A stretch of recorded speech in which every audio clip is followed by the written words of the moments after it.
Good morning. Today is day 3 of my 14 days of self-love challenge, and I wonder who's keeping up and how you're doing. A lot of these challenges are challenges that I want you to keep up with, so they're building off of each other. So day 1 was spend some time in the mirror saying, I love you, especially to spaces that you would ordinarily not be so kind to. So that is one thing that I want to encourage as a habit that you're going to keep up with every day. So it's just at least 60 seconds. We all look in the mirror after we're brushing our teeth. It's an easy thing to just look up and say, hey, let me spend some time loving these areas because they deserve love too. Day 2 was list your positive qualities, preferably somewhere like your phone where you have access to add more as you think of more, because I know that you have an endless amount of amazing qualities. And so now day 3 is Ho'oponopono. Ho'oponopono? Ho'oponopono. I think I'm saying it right. It's an ancient Hawaiian practice of reconciliation and forgiveness. It's just a powerful mantra to repeat.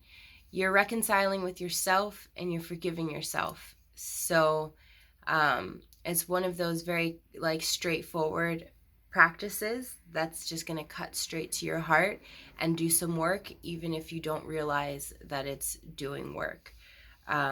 There is just an insane amount of power in taking responsibility, in forgiveness, and gratitude. Now, this isn't just hippie bullshit. This is physics. This is quantum physics. We've had data since the 70s to prove that this stuff can be transformational. In terms of taking responsibility, essentially taking responsibility for everything that's come into our world, because on some level we are responsible for it. Now, this is not to victim shame and take the blame off of perpetrators who have done horrible things. But again, referring to quantum physics, we know that reality is not just one set way. Reality is an interaction between the observer and the observed. And so everything is existing in a state of endless possibilities. The words I'm looking for are not coming to my brain, but that's fine. I'm just going to keep going. So things are existing in all of these possibilities. And when the observer observes, they collapse the wave function, and then things are one set way. So your perspective, your perception, how you are perceiving things is shifting how they actually are. And on an energetic level, when you're holding on to a frequency, most of the time subconsciously, because we don't consciously attract negativity into our world, but when we're holding on to energy, the universe is going to give it to us right back. And so on some level, we are all responsible for everything that comes to us. And while that can be incredibly hard to hear, the flip side to that is that there's an insane amount of power there. And when we take our power back and we stop giving our power to things outside of ourselves, and we take our power back and we recognize that our internal world has everything to do with our external world, magic starts to happen. And so there's so much more I can say about that, but I want to keep these videos kind of short, and I'm already at 4 minutes. So taking responsibility for what has happened and then forgiving. There's so much power in forgiveness, and forgiveness is the greatest gift that you can give yourself. And true forgiveness has to happen inside first before you can forgive someone else. If someone has screamed at me and just said terrible things and put me in a bad mood, if I take a second to think, I've also been in my shadows, and I've done that to someone when I was feeling a certain way, I was triggered.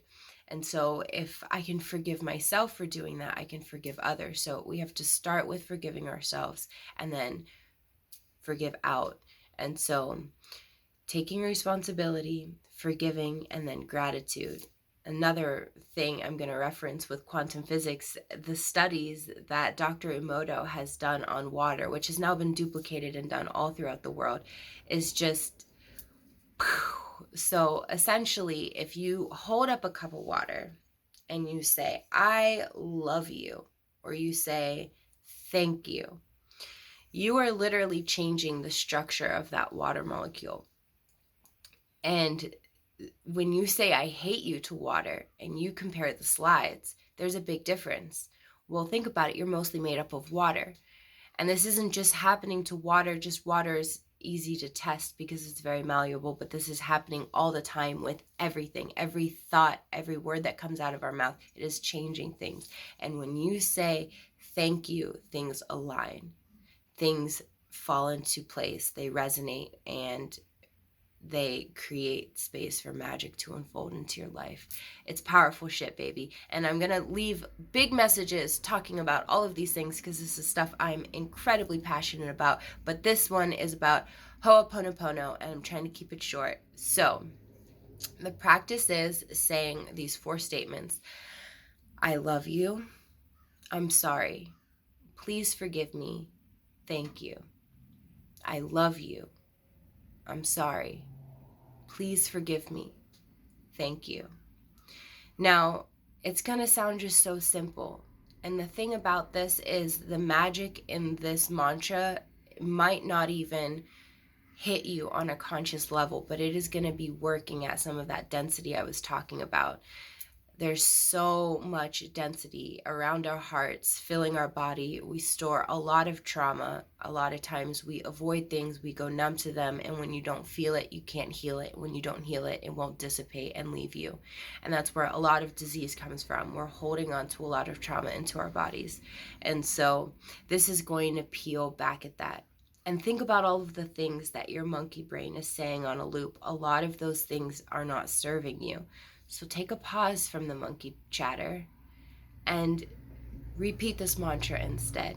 Now, you can easily YouTube this and say it along with some pretty meditation music, and someone will say it and you can repeat it.